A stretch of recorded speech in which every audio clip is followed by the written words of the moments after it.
ایک نا بڑی اچھی بات کسی عالم نے کہی تھی. انہوں نے میں ایک عالم والی بات بھی شیئر کروں گا، پھر ایک حدیث بھی شیئر کرتا ہوں انشاءاللہ. یہ والا جو سوال ہے نا، یہ بڑا کامن ہے. یعنی مجھے اگر کوئی آزمائش آئی ہے تو کیا یہ آزمائش ہے یا سزا ہے؟ صحیح.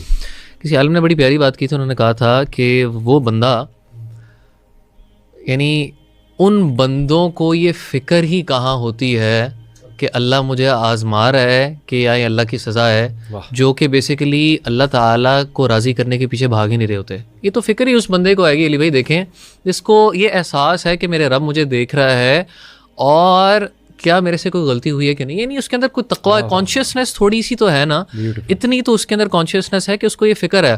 جس بندے کے اندر یہ فکر ہی نہیں ہوتی وہ کبھی سوچتا بھی تھوڑی ہے. اور علی بھائی یہ جو بڑا کامن سوال ہے نا، اس کا جواب ایک حدیث کے اندر ہے. اللہ کے رسول صلی اللہ علیہ وسلم نے فرمایا کہ ان عظم الجزاء مع عظم البلاء، کہ سب سے بڑی جو ریوارڈ ہے نا، that is with the greatest calamities. جتنی بڑی آزمائش اتنا بڑا ریوارڈ. وَإِنَّ اللَّهَ اذا احب قوما، اور اللہ تعالیٰ جب کسی قوم سے، لوگوں سے محبت کرتا ہے، کسی بندے سے اگر محبت کرتا ہے، ابتلاہم، تو اللہ اس کو آزماتا ہے. اب جواب آنے لگا اس سوال کا. تو اللہ کے رسول صلی اللہ علیہ وسلم نے فرمایا فمن رضی فلہ الرضا، جو اللہ تعالیٰ کی آزمائش کے اوپر راضی ہو گیا، اس کے لیے اللہ تعالیٰ کی رضا ہے. اور ومن سخط، اور جو اللہ تعالیٰ کی اس آزمائش پہ ناراض ہو گیا، فلہ السخط، تو اس کے لیے بھی اللہ کی ناراضگی ہے. یعنی مائنڈ سیٹ کی بات ہے نا. اگر آزمائش آئی اور میں نے کہا الحمدللہ یا اللہ میں راضی، تو میرا رب بھی راضی. اس کے لیے بھی بڑی مشہور مثال ہے. وہ ایک اتنی پیاری حدیث ہے کہ اللہ تعالیٰ فرماتے ہیں نا کہ حدیث کے اندر آتا ہے کہ جب کسی بندے کی اولاد فوت ہوتی ہے تو اللہ تعالیٰ فرشتے سے پوچھتے ہیں کہ میرے فرشتوں کہ تم نے میرے بندے کا دا ایپل آف ہز آئے تم نے لے لیا، آنکھوں کی ٹھنڈک لے لی. تو میرے بندے نے یعنی آگے سے کیا اس کے اوپر رسپانس دیا. حالانکہ اللہ تعالیٰ جانتے ہیں، لیکن یہ اللہ تعالیٰ اس کی بیوٹی کو سگنیفائی کرنا چاہ رہے ہیں. تو فرشتہ آگے سے کیا جواب دیتے ہیں کہ اللہ اس نے تیری حمد بیان کی. اس نے کہا الحمدللہ. تو اللہ تعالیٰ کہتے ہیں میرے اس بندے کے لیے جنت میں بیت الحمد بناؤ. کیا بات. تو یعنی اگر یعنی میں اور آپ راضی ہیں تو اللہ راضی ہیں، اور اگر میں اور آپ اللہ کے اوپر ناراض ہیں نعوذ باللہ، تو اللہ تعالیٰ پھر ہم سے ناراض ہے. اور یہ جو ہے نا اللہ کے ساتھ راضی ہونا، سبحان اللہ، یہ اتنا ضروری ہے کہ رسول اللہ صلی اللہ علیہ وسلم نے صبح شام 3 بار یہ ذکر کرنے کا جو ہے نا وہ حکم دیا. رضیت باللہ ربا وبالاسلام دینا نبی محمد صلی اللہ علیہ وسلم نبی. ایک اسکالر نے واقعہ سنایا کہ ان کو کسی نے سنایا، ایک اسکالر نے، کہ میرے ساتھ نا ایک بندہ طواف کر رہا تھا. شاید پاکستانی بندہ ہی تھا. تو وہ سارے چکروں میں یہی کہے جا رہا تھا، یا اللہ میں تجھ سے راضی ہوں، یا اللہ میں تجھ سے راضی ہوں، یا اللہ میں تجھ سے راضی ہوں. کہتے پہلے تو انہیں اچھا لگا، لیکن پھر تھوڑا غصہ چڑھا کہ یہ اس چکر میں بھی، اس حصے میں بھی جو رکن یمانی سے لے کے حجر اسود تک ہے، جب ربنا آتنا فی الدنیا پڑھنی چاہیے، یہ اس میں بھی یہی کہی جا رہا ہے، یا اللہ میں تجھ سے راضی ہوں، یا اللہ میں تجھ سے راضی ہوں.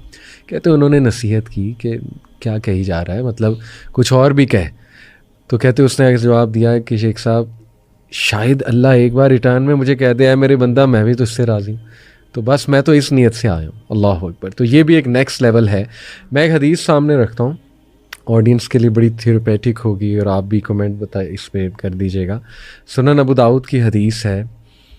کیا پرسپیکٹیو چینج کرتی ہے سبحان اللہ یہ حدیث.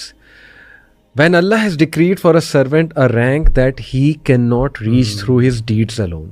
جب اللہ کسی بندے کا ایک رینک ڈکری کر دیتا ہے، جیسے جنت الفردوس میں لے جانا ہے اس کو، اللہ تعالیٰ جو ہے نا وہ کر دیتا ہے ڈکری کہ یہ صحابہ کے ساتھ ہوگا یا بہت ہائی رینک پہ ہوگا، لیکن وہ بندہ اپنے ڈیڈ سے وہ رینک اچیو نہیں کر پا رہا ہوتا ہے. جیسے اکثر ماں باپ جو ہے نا وہ ایک ویژن دیکھتے ہیں ایک بچے کے بارے میں، لیکن وہ بچہ ذرا کمزور ہوتا ہے، بچہ وہ چیز اچیو نہیں کر پا رہا تھا، تو پھر ہیلپ آتی ہے ماں باپ کی طرف سے.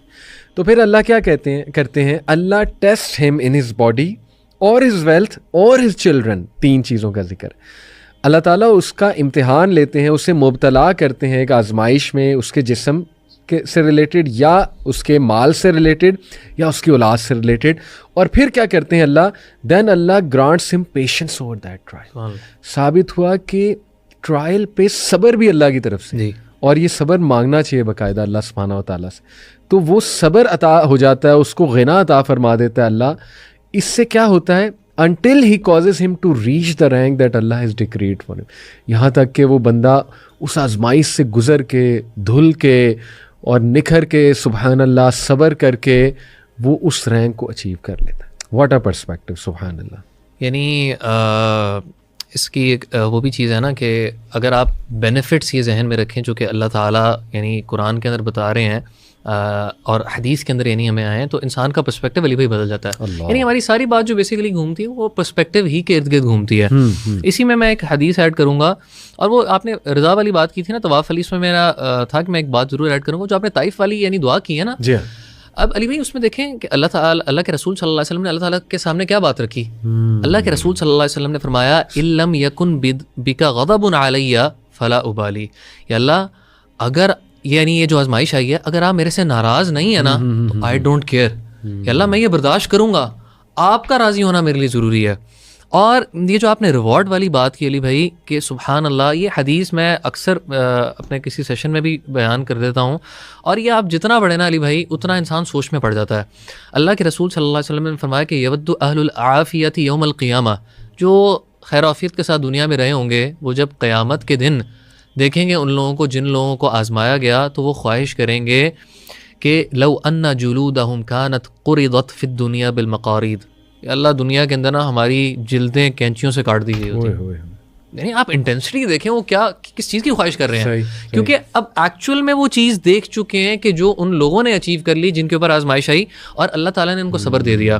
اور علی بھائی یہ ایک نا شیطان وسوسہ دیتا ہے کہ دیکھیں ہم بات کرتے ہیں کہ جی اگر آپ اللہ کے نیک بندے نا تو آپ کے اوپر آزمائش آئے گی.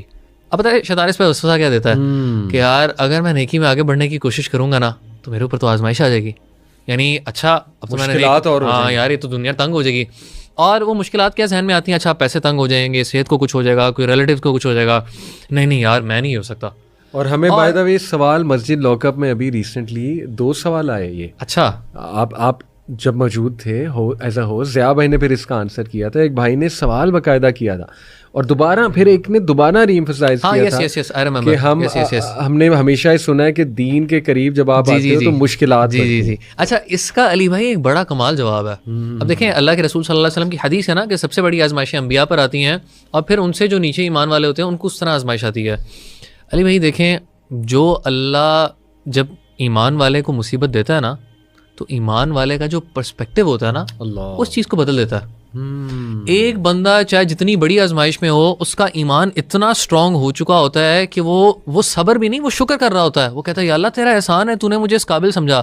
صحابہ کے بارے میں, سلف کے بارے میں آتا ہے کہ ان کو جب کچھ عرصے تک آزمائشیں نہیں آتی تھی, کیونکہ دیکھیں ہم آزمائش مانگتے نہیں ہیں, لیکن وہ پریشان ہوتے تھے کہ مجھے اتنے عرصے سے کوئی آزمائش نہیں آئی, یعنی مطلب میرے سے کیا ایسے کوئی گناہ ہونے لگ گئے ہیں کہ اللہ نے مجھے اس قابل نہیں سمجھا کہ مجھے ٹیسٹ کیا جائے.